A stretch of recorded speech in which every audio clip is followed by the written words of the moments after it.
Okay, I think we're live. Well, good morning, everyone. Thank you for joining us for the first installation of our Truth, Racial Healing, and Transformation Campus Center co-curricular series. I'll be hosting this series for you. For those of you who don't know me, my name is Michael Nixon. I serve as the VP for Diversity and Inclusion here at Andrews University, and I'm also the director of our Truth, Racial Healing, and Transformation Campus Center.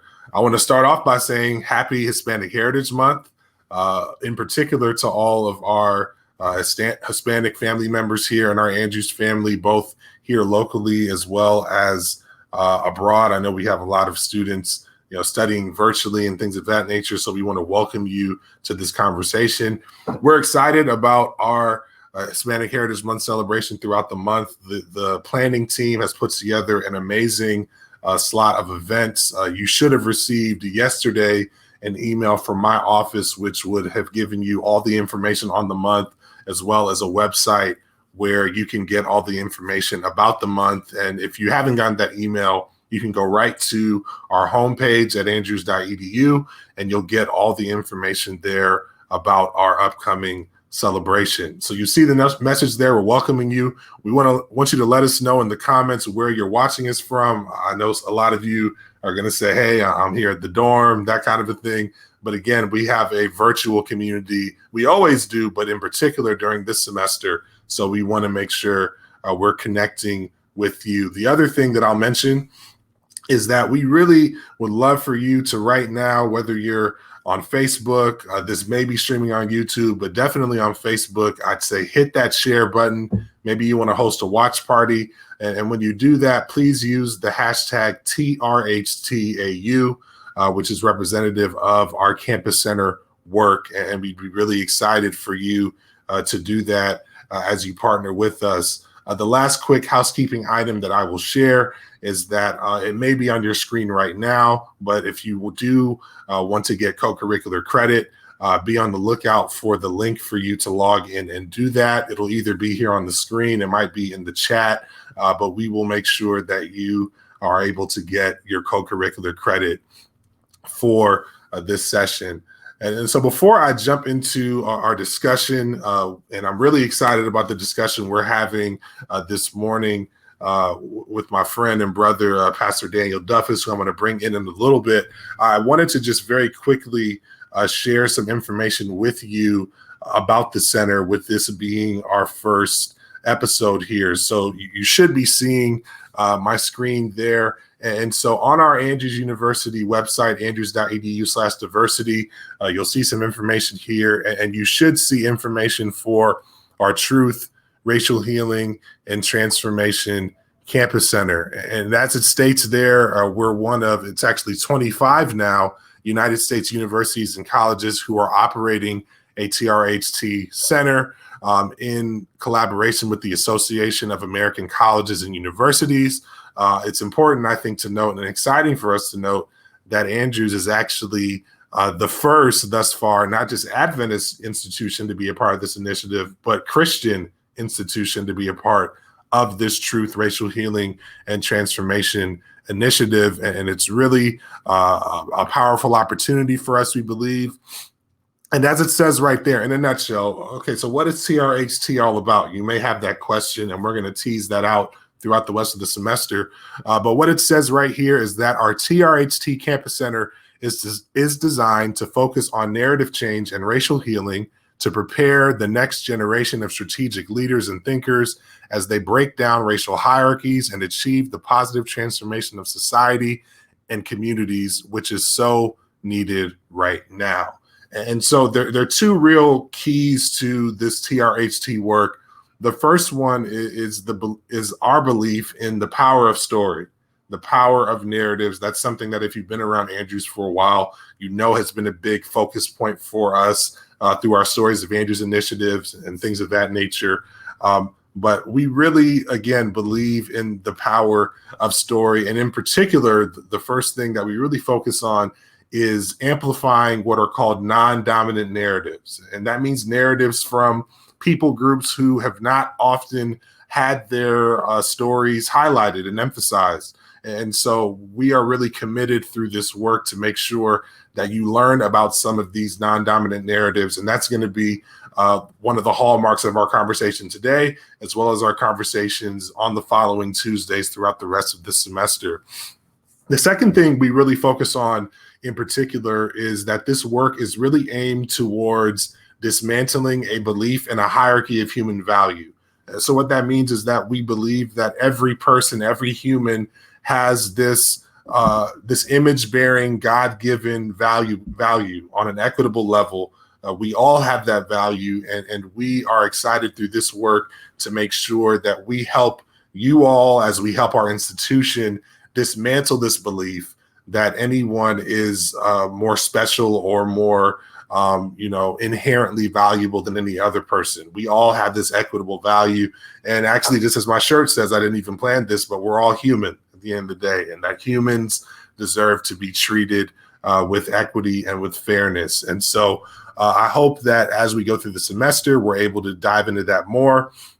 One other thing I want to point out just here under our Campus Center links is that I'm really excited about our anti-racism resources, which were compiled actually by students just like you. I know we may have employees that are watching. We welcome you as well. But I'm excited that our students actually came together this past summer to put together these resources. And I won't go through all of them, but you'll see from the table of contents here, we have lots of different kinds of resources that both students and employees can avail themselves of as they prepare to commit to this work of anti-racism, which our institution is committed to. And so again, this information is available to you on our website. Please avail yourself of it.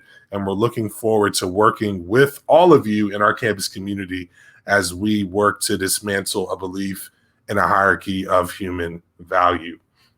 So at this time, without further ado, I'm not going to belabor the point anymore. I'm really excited again about having my friend and my brother, Pastor Daniel Duffis, join us for this conversation.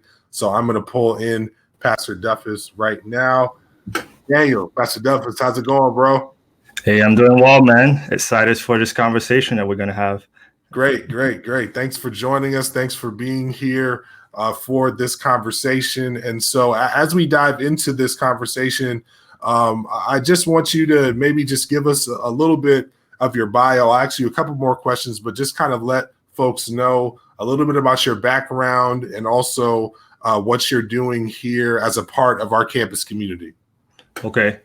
So I was born on the island of San Andrés. It is a Colombian island off the coast of Nicaragua. It's a very small island, 2 miles wide, 7 miles long. You can actually go around it in about an hour. Wow. So it's an amazing, beautiful place. I usually tell people to Google it. And I'm part of an ethnic group called Raizales. We are part of the natives that were brought over to the island from enslaved Africans. And so we are recognized as a ethnic group with our own culture. We speak English Creole. We're also Spanish. And of course, we consider ourselves still to be Colombian, but we emphasize that African heritage a lot. So that's a little bit of where I'm from. I did grow up in Curacao. My parents were missionaries in the Dutch Caribbean. So Americans will usually know Aruba. So it's right there, Curacao, Aruba, and Bonaire. And I spent most of my childhood in that area. And then finally, I came over to the U.S. in 2007. I did my my graphic design studies here. Then I did theology in Puerto Rico. Came back, did my MDiv at Andrews, and now I'm working on my Ph.D. Here at the university. I'm also now working with the Department of World Mission at the Seminary, and I'm also in charge of the Doctor of Missiology program as an assistant as well. So that's what I'm doing on campus right now. Okay, great. So, man, you're involved with a lot of stuff. You have a very interesting and eclectic background, and we're going to dive into that a bit more. And you mentioned Puerto Rico, and if I remember correctly, that was Antillean, right? Antillean University. Okay. Shout out to Antillean. We share that in common in our past, so I always like to shout that out whenever I can. And so, yeah, man. So thanks again for joining us, and again, it's as a kickoff to our series. We're kicking this off on the first day of Hispanic Heritage Month, September 15th. And so we're really excited about that and the celebration that we're going to have here on our campus. And so before we jump into our conversation about Brown Church, I wanted to ask you a bit more. You mentioned that you're doing, your Ph.D. work in mission and intercultural theology, as well as working with the Department of World Mission at our SDA Theological Seminary here at Andrews. And so if you could, why don't you just maybe talk to us a little bit more about, both your work there in the department, but then also more specifically your PhD work and how that sort of has evolved over your time being here, and maybe how in some ways your experience in the church has informed some of that shifting that you've gone through more recently. Definitely. So I think when I mention the word missions or missiology, a lot of people get kind of confused of what that really is. Mm-hmm. So what missiology is basically the study of how mission work has been done throughout the years and how it can be implemented now in cross-cultural settings. And so missiology actually has three different components that it stands on. We study history to see how the Christian message was, brought out to different parts of the world.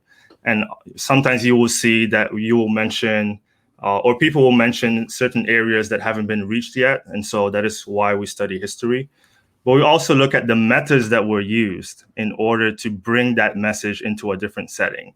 And we know that in certain areas, some coercive methods were used in order to introduce Christianity into those particular spaces, which affects the way that people see Christianity in those areas. And so that's why it's important to study the history of missions. Then you have another component, which is the social sciences, which is anthropology and sociology. We look at how people as individuals and groups behave in their setting. And the reason why we do this as well is because we think that the social location of an individual influences the way that that person sees the gospel, right? So if I'm from a particular culture, then my way of viewing the gospel, of interpreting it, is going to be affected by my worldview, the way that I look at the world. And then a third aspect of mission is, of course, the biblical aspect, the theology of it. And I study, of course, from a biblical perspective, how we can share the gospel of Christ in the way that God wanted us to do it, in the form of discipleship. So those are the three components. And for myself, I have been influenced a lot by the church in the sense that coming from a Hispanic heritage, I started to also have other experiences in other cultural groups. So I worked 2 years ago with a Korean American group in New York. I worked also with the church in Puerto Rico. I've been working recently as well with AMR, which is Adventist Muslim Relations. And you see, as you are in these different spaces, that identity plays a very big part in the way that people see the gospel. And so I think with my work, I've been trying to really understand how identity can be understood from a biblical perspective, and how we can use that then not to dismiss culture, but actually to use it as a means to bring a new perspective to the beauty of who God is. And so that's how that's been developing in my work. Yeah. Great. No, thanks for sharing. And you started to tap into some of your diverse background of experiences and things of that nature. And I want to dive into that a bit more as we start to transition towards Robert Romero's book on the Brown Church. And so before I do that real quick, I'll just show the book on the screen real fast. And I'm going to put a link in the comments for persons who are interested in this book. This is our recommended resource, really for Hispanic Heritage Month, but for this week, Robert Romero's book called The Brown Church, which is looking at 5 centuries of Latinx social justice, theology, and identity. And so there's a part in the book in the introduction where he talks about, he gives a note on what he means by brown. And I think it's good for us to be clear on what it is he means there. And I want to read just a portion of this and then talk to you a little bit about how it intersects with your journey, just as a human, but also in the church. And so what he says here is that Latinos are brown, not necessarily literally and phenotypically brown, but brown in terms of our racial and social positioning in the United States history. Some, like myself, and this is Romero speaking, are literally brown, but we Latinas and Latinos come in all colors and hues. Some are moreno, dark skin. Some are güeritos, light skin. Some are subtle in between shades, and quite a few, like myself, are even Asian. In this sense, brown is symbolic of the cultural and biological mestizaje, or mixture. This is me butchering Spanish there. Daniel's going to help me out. You're doing good, man. You're doing good. Or mixture in Latin America. In the U.S. context, brown also symbolizes the racial liminality experienced by Latinas and Latinos as betwixt and between that of white and black. According to Asian American theologian Song Hyun Lee, liminality is the situation of being in between two or more worlds and includes the meaning of being located at the periphery or edge of a society. So I wanted to talk to you a little bit about that, and understanding that, again, what he's bringing out here is that this category of brown, and we oftentimes, these categories that we're using are imperfect, and we're not using them to erase the complex diversity within, Latinx, Hispanic culture, because you have folks of all shapes and sizes from all different backgrounds speaking a variety of languages. And so, but it's more capturing this sort of cultural journey or perspective of people that is very complex and nuanced, because even for our author here, Romero, he talks about the fact how he is Latinx, but he's also Asian American. And so there's complexities there. And then also talking about this concept of liminality, because oftentimes the conversation around race and culture in America is very black and white. And so what happens when you sort of find yourself in this middle sort of liminal space between these two narratives? How do you sort of find and clarify, where you fit into that broader journey, that broader perspective, where you oftentimes can find yourself sort of on the periphery or the edge? And so I guess my question for you is, how do you personally resonate with what Romero's talking about here as you think about maybe some of the nuances of your background and your journey, throughout, society and the church? Right. I think for me, growing up as an Afro-Latino, I didn't really know about that term, Afro-Latino, until maybe in 2010, when I really started researching. I found this label that really I identified with. And the reason for that is I'm just taking my perspective, my narrative. As an Afro-Latino, being both African and also Hispanic, you kind of vibe with both of those worlds, right? So when I hear talks about immigration and different other issues that are going on in the Hispanic world, education, health access, that really intrigues me, and it really connects with something that I'm feeling deep within, right? I see this as my people, they're struggling, I want to connect with them, right?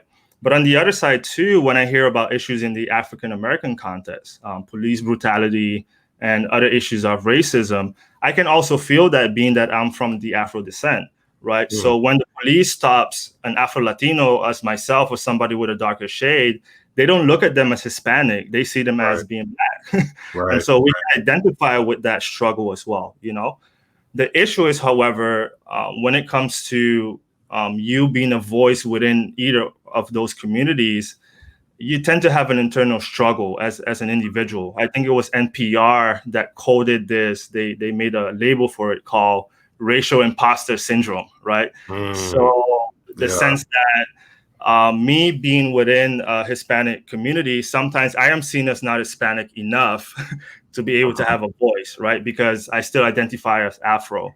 But then when I go to certain, Afrocentric communities, they don't see me as totally black, and I have to struggle with that as well.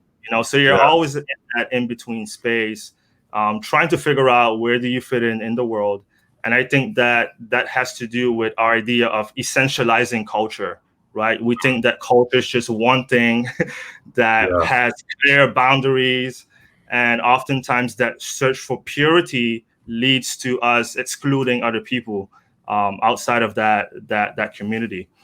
Mhm. Another thing that I think is important for me is, like you said, the political factor that plays into white and black conversation here in the United States. We have just seen right now with the virus that is going on that the Hispanic community is actually being hit more than any other community. But as is mentioned in many news sources, for example, you can see that the documentation from the White House that has to deal with health is oftentimes not translated for the 44 million Hispanics here in the United States, right? Right. And so you feel that you're left out as a Hispanic, even though you are a big part of the community. You feel always that you're left out, that you're still seen as foreign, that you don't belong in this community. So there's where you struggle with that aspect as well. And I can bring it down to the individual level at the church level, Yeah. which has a cultural aspect to it as well. But in the Adventist church specifically, we can see that most of the baptism in the Hispanic community comes from the first generation, right? From first generation immigrant. Mhm. And second and third generation Hispanic Americans that grow up here oftentimes lean towards speaking more English than Spanish, or don't learn Spanish at all. And Spanish is used as a marker to define your Hispanicness, if I can say it in that way. Yeah. And a lot of second and third generation Hispanics feel as well that they're being left out of the church's conversation when it comes to Hispanics. So they feel in between as well. Those are the areas that I can see that I've struggled with, and how I see that playing out in the conversation of the Brown Church. Yeah, no, I appreciate that. That's really good. And as we dive into that a bit more, and we're getting a bit more into Romero's book. He talks in the introduction. He shares a story. He shares a couple of stories actually at the beginning of the book, which really sort of jumped out to me. But the first one he shares is a story about a young woman by the name of Rosa, and she, of course, grew up in a traditional Christian, Hispanic home. And she was really excited about going off to college, university, at a quote unquote secular university. And he talked about her experience of really having her faith challenged for the first time. Like she sat in a Chicano studies class at her university. And I think the first thing that her professor basically began his history class, by saying is that Christianity is the white man's religion. Just boom, like right out the bat, like didn't pull any punches. And so she's starting to get hit with these questions about her faith for the first time, I guess. And it also talks about how she started to, become friends with student, activists and things of that nature. And they were asking her these same questions. And so I guess my question for you is, how have you sort of wrestled with some of these same questions where at times it can seem that because of the iteration of probably Christianity in general, but definitely American Christianity in particular, and how that intersects with culture, and how it maybe oftentimes collides with culture, and you have these assumptions about and realities of how American Christianity and Christianity in general has been shaped by whiteness in many ways.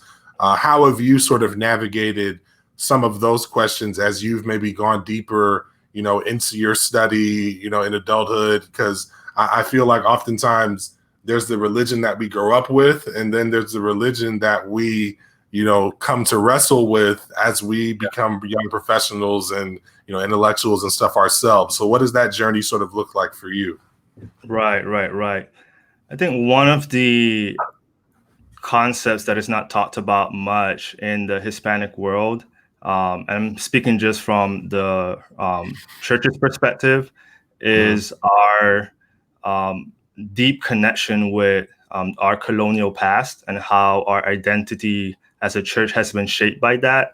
And so I think that most of the times our younger generation is starting to learn about this in the secular world, right? So like the story of this girl, she only comes to learn about her real colonial past within a Chicano studies class, right? Yeah. And I think as a church, we haven't been good enough in actually bringing these topics up.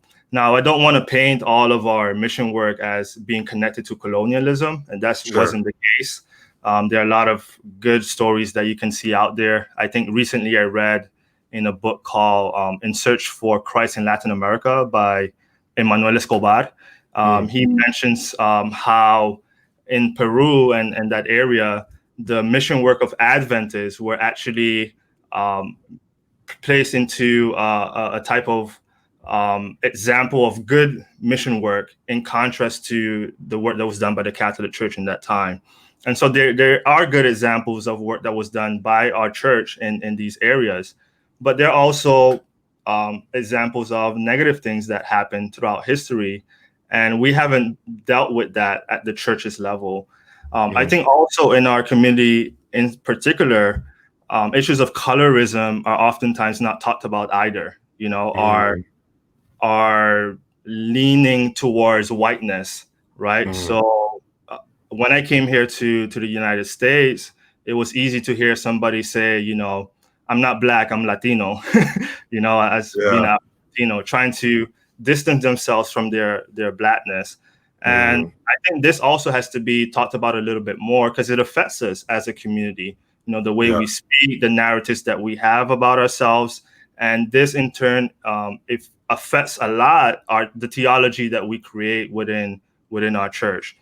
And so for me personally, it was when I really started getting into my MDiv studies and now in my doctoral studies that reading about these different works has really allowed me to be real about the history of my church, to accept the issues that we have had, but also to have this vigor to bring change, right? To want to write about it, to want to address it more amongst our youth, especially Gen Z that is leaning more towards issues of social justice that are very important to them. I think for me, that has been enlightening to be in an academic setting where I can really study this and also write and give my voice to change, right, within our church and our community. Great.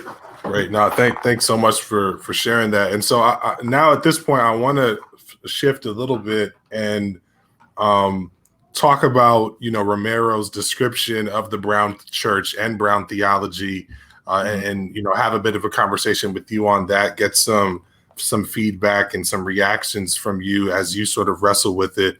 And so I'll read two quick snippets here from the book where Romero is talking about these two concepts of the Brown Church and Brown theology. And so he says here, it is my contention that these many Latina and Latino Christian social justice pioneers form what may be called the Brown Church. And he defines that as a prophetic ecclesial community of Latinx persons that has contested racial and social injustice in Latin America and the United States for the past 500 years. As such, Brown Church is a multivalent category encompassing ethnic, historical, theological, spiritual, and sociopolitical dimensions. In every instance of racial and social injustice in Latin America and the U.S. over the centuries, the Brown Church has arisen to challenge the religious, socioeconomic, and political status quo. Collectively, the Brown Church has challenged such great evils as the Spanish conquest and Spanish colonialism, the caste system, manifest destiny, and U.S. settler colonialism in the Southwest, Latin American dictatorships, U.S. imperialism in Central America, the oppression of farm workers, and the current exploitation and marginalization of undocumented immigrants. The Brown Church has done all of this in the name of Jesus. And then he talks about Brown theology. He says Brown theology rejects the narrow presentation of Christianity as eternal fire insurance, quote unquote, that leaves most of life untouched by God's love and redemption. According to this narrow conception of Christianity, which has been around in Latin America since colonial times, we believe in Jesus so that we can be forgiven and so that we can go to heaven after we die. Notwithstanding the critical importance of heaven and forgiveness, this short-sighted version of Christianity presented during the conquest of the Americas ignores the biblical value of justice and the social dimensions of Jesus' redemption. It thereby allowed for the genocide and dehumanization of Native and African communities and the presentation of a corrupt and distorted gospel. And he quotes that as, "It's okay for us to decimate and enslave millions of Native Americans and thousands of African slaves because we are saving their souls by sharing Christianity with them. Without us, they just go to hell." And so he looks at Brown theology as pushing back on those concepts. And so as you sort of wrestled with the descriptions from Romero on the Brown church and Brown theology, I mean, what are some of the things that sort of jump out at you? What are some immediate reactions? Do you resonate with it? Are there some parts of it that you may push back on or would want to clarify in a different way? What are some of your reactions to his description of the Brown church and Brown theology? Yeah, definitely his historical description of what has been happening in Latin America is right on point. He actually agrees with René Padilla and another historian called Miguel Bonino. And what they talk about is that the Latin American church has been shaped by two forces. The Catholic Church, coming from the Iberian Peninsula, brought in a type of theological concept of a God that was distant, that you just serve him by following rituals and being obedient to the church. But there's not much discipleship that goes on. You don't really live that out in your day-to-day, in what Latino theology will call lo cotidiano, the day-to-day aspects of life. So there wasn't any discipleship that was done. It just church-centered and ritualistic type of Christianity.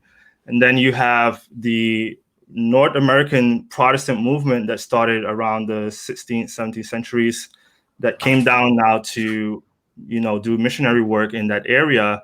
And the North American concept of God was very individualistic, right?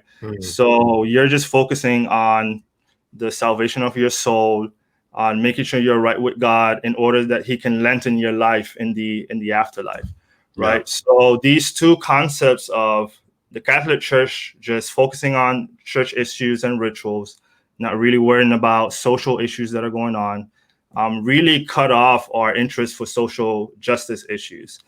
And the North American style of Protestantism made it something that was just centered on the self, not really worrying about the social either. Created a type of church that really did not worry too much about attacking systemic issues, attacking social issues. And so there were some voices that raised up, and that is what I think the author is trying to say. Voices like that of Bartolomé de las Casas, who talked about the Amerindians and other indigenous groups being enslaved and how that was not a concept of the gospel. He talked about other theologians who as well rose up, like Gustavo Gutierrez, who brought in liberation theology, and how he talks about the praxis of the church, not only from a concept in your mind, but actually making it something visible in society that needs to be stressed a lot within our church. So I agree with him on that aspect, that the movement from these authors have provided a type of framework so that the church can view social issues as part of the gospel itself. So I completely agree with him in that aspect. I think somewhere within the book, he actually brings up something that I actually thought was very interesting. He says that within North America, we have seen a concept of what is called the missional church movement. And this missional church movement also has been emphasizing social justice issues. But he says that that is actually something that they have garnered from the Latin American theologians, but they haven't given credit to them. And it's a type of Wow. cultural appropriation, Yeah. Yeah. not allowing the Latin American voices to actually be considered as the ones who started this movement. So it's really, really interesting how he brings that out. Yeah. Wow. Nah, that's really interesting. And so, so I guess I have a couple more questions, of course, and we're winding down. And thank you all for who are watching, for joining. And if you do have questions in the comments, we'll engage with you in the comments on those questions. But there's a couple questions here that I have left for you to consider as we're zeroing in on this concept of the brown church. And so the first thing I'll ask you as we get closer to the end is, how would you say, so in light of the description of the brown church and brown theology, Romero was sort of tongue-in-cheekly, but I'm sure you'll resonate with this, talks about how oftentimes, in Latinx culture, you grow up with what's called, abuelita theology and that sort of a thing. And so maybe talk about that a little bit, but how do you see, I guess, zeroing in on Adventism now and sort of maybe the quote unquote brown Adventist church? How would you say that the Adventist church has intersected with, if they have at all, with Romero's description of the brown church and then brown theology? Would you say that it sort of mirrors more brown theology or abuelita theology? Like, what would you say in the first instance is your idea of how those two things have intersected? Right. So I think to make the concept clear, I think he refers to abuelita theology as the experience that you have just growing up in the church. You have these matriarchs that pass down their knowledge to you, but it's not really questioned. It's just about obedience and being faithful to the church. And I think at a certain aspect, we have been more of that type of church, right? With that type of theology. There was a recent study I think I read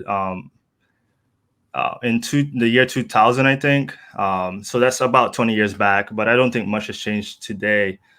In one of the conferences here in North America, the Hispanic community and the West Indian community made up 90% of that particular conference, right? Wow. And so you're seeing that a lot of the churches here are immigrant churches, and they're bringing, or many individuals coming from their Hispanic countries come here with the same mindset that they want to practice church as it was done back home, right? But you have the second and third generation, which is growing up in this context with a different culture, speaking maybe a different language. They have a different way of viewing the world. They don't find a space within many Hispanic churches to actually voice their opinion, to share doubts that they have about the church. And so they feel kind of out of place. And I think there has been a movement to try to facilitate more spaces where second and third generation Hispanics can begin to do this, but it's just starting off now, maybe in the last recent years. I think most of our Hispanic churches still have a very abuelita type of religious space where things are not questioned. And a lot of our leaders in those spaces are actually not Hispanic Americans. They are still immigrants that have been contracted to come here to lead out the church, but do not really understand the culture of the Hispanic American that has grown up here, that has a different way of seeing things. Sure. So I do think that there's more space for us to work in this sector to maybe theologize a little more what the brown church looks like within the Adventist setting. And I think the voices that need to do this should not come from the top, right? It should come from the young people that are now leading out the church and start to take on these responsibilities. I think we should be aware of this group that is coming up and what they're thinking about, but also pushing them to be creative in creating new spaces so that they themselves can share about the gospel in a way that makes sense to them. Yeah. No, that's great. That's great. And so one of the other things, and you just started to touch on it there, but maybe tease it out a bit more. It sounds like, based off of, from your perspective on, our conversation here about the Brown Church, and thinking about, where the Adventist Church is and things of that nature, that there could be some work that could be done within, the quote unquote Brown Adventist Church, or for that to awaken itself, I guess, contemporarily. And so if you could pinpoint a couple of things, what do you think are some areas that within our context would help, in particular, millennial and Gen Z, Brown Adventists to connect to, Romero breaks down this 5 centuries of a legacy of social justice, theology, and identity, and there's a rich history there. What steps do you think that that could be taken within the Adventist setting to start to cultivate that narrative within Adventism? Right. I think first is to recognize the cultural differences between first and second, third generation. That's one. And one of the main markers of that cultural difference is, like we mentioned before, the leaning of second and third generation towards social justice issues. And I think that should be something that we should be considering at the moment. Second, I think, is to have a strong conversation about history, like you mentioned just now, to look at those centuries and seeing not just the work that was done by the colonial forces, but actually the voices that were theologizing within that space and what they brought to the table. Obviously, we don't agree with everything that was said by those theologians, being that they're coming from a different tradition, but it doesn't mean that we cannot learn from that heritage that they have laid down for us in order to articulate in a better way what the gospel means to us today in our particular setting. I think also another thing that we can do is actually to allow the younger generation to start taking on more leadership roles within the church. Not only Barna, but I think Fuller has been coming out with a lot of studies on how we can pass on the keys to the next generation, and what that can look like within different spaces, but specifically within the Hispanic American community.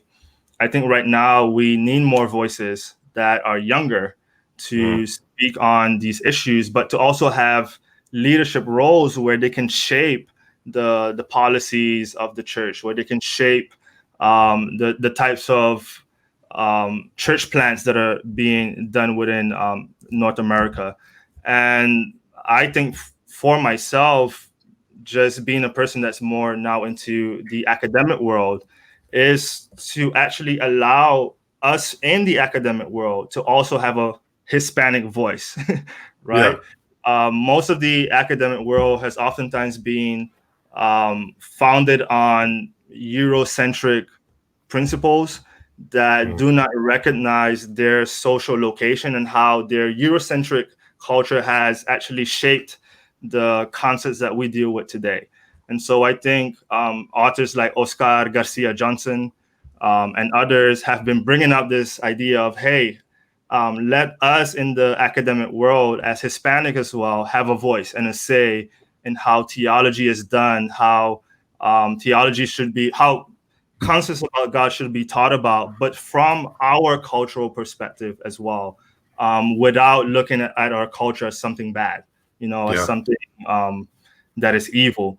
So I think those steps, recognizing our history, allowing young people to take on, a more roles that can shape our church, and also recognizing the cultural differences of the younger generation that is leaning more towards social justice, is something that we should be considering more as we move forward as the Brown Church.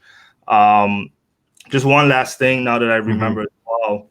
I think the author in the book brings out the idea of Christopraxis. We can use other terms for that as well. But the idea is that theology doesn't form within my basement, behind a computer where I'm just writing based on the biblical text and then trying to bring up concepts. But the Latin American and Hispanic tradition has always seen theology as flourishing from within the practice with the poor and the marginalized, and actually being out there with the people, which influences the way that we do theology. And so I think for us right now in the North American context, we have to ask ourselves as a church, how much presence do we have within our communities? And is that really shaping our theology, right? Or is it just doctrinal information that we're going to continue passing down based on just head knowledge, right? So bringing that praxis and making it the center of theologizing is really important for the Brown Church, and it's something that Adventists can look at as well. Great. Thank you so much, Daniel. One last question for you. Kind of zeroing in, thinking about our students now, particularly our Hispanic Latinx students who are watching and who might be struggling with their spiritual identity. You kind of spoke about this distance sometimes between first generation and second, third generation Hispanics and the things that, are moving through, our students' minds and bodies. They may feel a disconnect between maybe the churches they've grown up in or around or things of that nature. And so they're searching for a spiritual home in many ways. And they're also within the cultural context where we talked about that, that liminality of being in between these two competing narratives of black and white, and kind of finding yourselves on the edge of that as well. And so for, that student, how do you think that this legacy that's explained by Dr. Romero in the Brown Church of, the social justice theology and identity of Latinx persons over 5 centuries, how do you believe that? Or maybe there's other tools that you could point to that can help a young person in that space to sort of, find some spiritual clarity in perhaps a current situation where they're feeling a bit confused or disconnected spiritually at the moment. Right. So I will bring this in from my missiological background. If we look at the Great Commission, it actually tells us, various things, right? The Great Commission, which is in Matthew 28:18-20, talks about God asking us to go into all the world and to spread the gospel, right? So it gives us the scope, right, that we have to go to all nations and teaching them what Jesus taught us. That will be the content, and inviting all of us to take part within that. But there is a specific promise that is made at the end, which says, and I will be with you, right? When you are engaging in mission work. I actually have had my best experiences in seeing God at work when I've been involved in mission, and particularly when I look at the suffering of my people.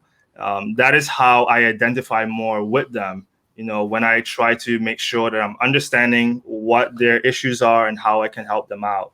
And so oftentimes as Afro-Latinos or any type of person that identifies with hybrid identities, we sometimes feel left out. And I believe that our identity is not found in the cultural aspects of those communities that we're trying to connect with, but actually in us caring for the issues that are going on and the people that are within those communities.